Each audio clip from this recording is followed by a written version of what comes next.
also provided viable seeds and seedlings to enhance their vegetable production areas. Institutions like the VSU, the GIZ, and the Department of Agriculture Regional Office 8 also extended their technical assistance in putting up protective structures in 8 barangays as a mitigating measures on the effect of climate change on local vegetable production. Local commercial vegetable production has also become profitable business ventures in 8 barangays. Their products are marketed to neighboring towns and even as far as the provinces of Cebu and Samar. We also implemented programs and projects for animal and fishery productions, like animal dispersal and redispersal, protection of our fishery resources through massive coastal cleanups, establishment of freshwater hatchery and grown-out ponds for fingerlings distribution, acquisition of new diving gear for monitoring of our marine reserve areas, and giant clam seeding at Ormoc Bay. Other agricultural support systems and facilities have also been established to complement the rapid growth of our agricultural sector. For one, the City Agricultural Services Office, or the CASO, will soon transfer its administration and laboratory facilities to the new Agritech building in Barangay San Pablo. Kini siya mahumani ngadto na ni ang ato ditong mga agricultural office unya nani dito yung laboratory, agricultural laboratory nga di na ta mga tanan sa region sa Tacloban. Ang Southern Leyte o ang Biliran province pwede nanganhi na sila, so makabutang na sa tiningnan nila agricultural tourism.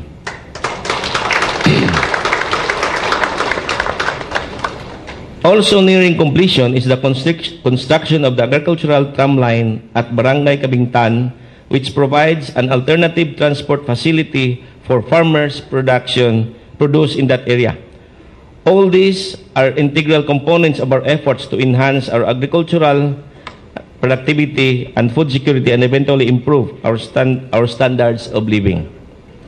Aside from improving the standard of living of our farmers and rural communities, we also considered education as an indispensable component for reducing poverty and building sufficiently skilled manpower resources to address critical resource gaps in achieving universal basic education.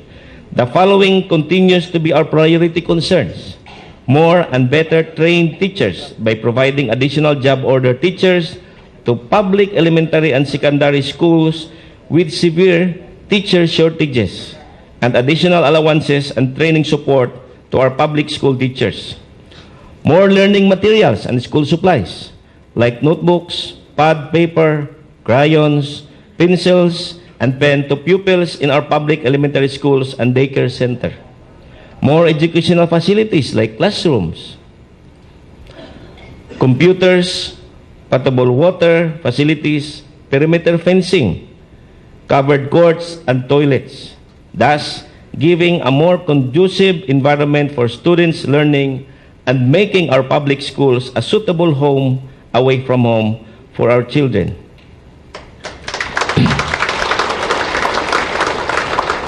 Kini atong mga classroom, mga kaigsuunan, gikuha ta kini nga fund gikan sa Special Education Fund, sa SAF, sa RPT. Karon kay naaman tay daghan, wa ko mangayo og classroom sa DepEd ni Secretary Luis Tro. Ako inon sige pangayo og item sa teachers.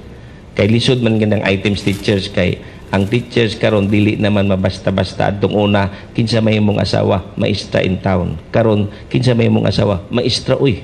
Nga naman 20 mil namang sweldo teacher karon, dagko na mag sweldo. Mao ning dili na nato makaya ang sweldo teacher.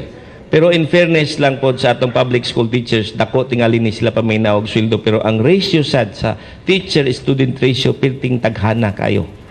Ang ikaduha, ang atong paghimog classrooms, dili ta ni address sa present problem, kundili kung naapatay resources, i-address ta ni hasta ang 5 to 10 years from now.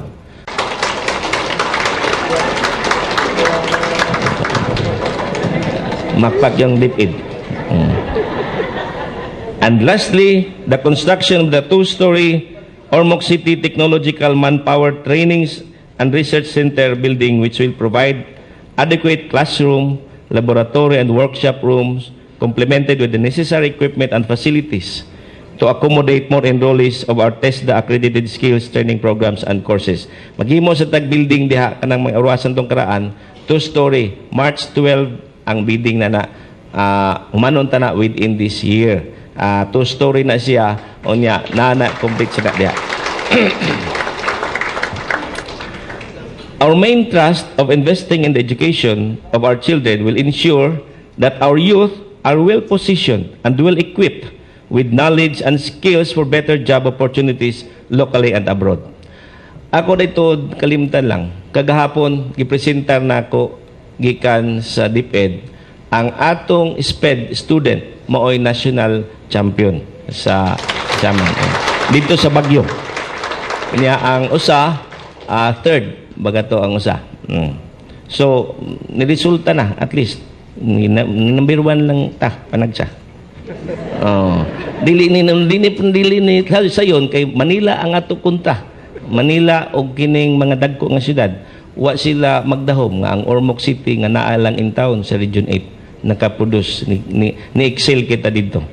Our social commitment also considers the promotion and protection of public health and safety as key indicators of good governance. After all, a healthy citizenry means a vibrant community.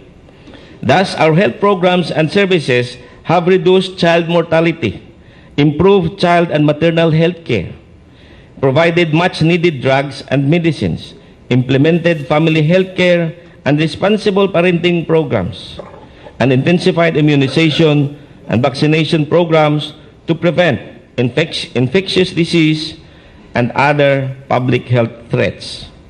The operation of our 3-in-1 buildings in 6 strategic locations continues to provide accessible and affordable government services on health care, social welfare, and police services that have been effectively decentralized. May buong tingalita, labi na to ang pirmi makangani sa atong State of the City address. Nganong gisigi kumanjunig balik-balik ang 3-in-1. Kining atong 3-in-1, na 2006 pamantay nito ni nasugdan. Ako gining gibalik-balik kay ang uban, wa de kibaw. Kining atong 3-in-1 building, naa nata nini sa Kurba, nata sa Valencia, San Pablo, Ipil, o kining Linaw, o nasa Doña Felisa. Kini siya tuluni sa kaopisina mo nga 3-in-1. Sa ibabaw, ang katunga na pulis, ang katunga DSWD, ang sa ubos, City Health. Sa City Health, pwede nakapanganak dito na ay doktor, na midwife, na nurse, na dentist. Dito kapanganak, libre. Way bayad. Unya, pagkahuman, ang bata nimo sundon pa para sa immunization, pabawnan kapag medisina. Kay usahay, ang atong mga bana, ibilin lang ditong asawa, balikon lang og human na taon anak, kay pobre lagi taon. Unya, mauni nga, ikaduha, in kaso sa nining atong bawsi nga mga balaod kanang violence against women, kulataho ng asawa, usa na lang inyong sumbungan. Mga tumo sa DSWD, sa ibabaw, saka isumbong dito, nya pakuhaan dayon sa ubos og medical kanang ansaningan kanang certificate. Unya pagkahuman musaka din dito sa pika sa pulis, ipablatter, ipadakop dayon ang bana. So kausara diretso dayon.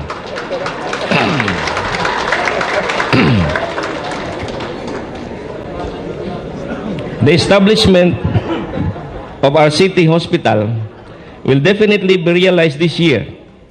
All preparations and compliance with the Department of Health requirements have been completed, so we can now finally proceed with the construction. Subsequently, the needed facilities, equipment, and manpower complement for each operation will also be prioritized. Kining atong Ormoc City Hospital, magbidding ni karong March 5. Kini ato ning paniguroon nga within this year, mahuman jud ni. Nganong paniguroon jud nato nga mahuman ni, kay na-challenge kayo kunani kining atong City Hospital.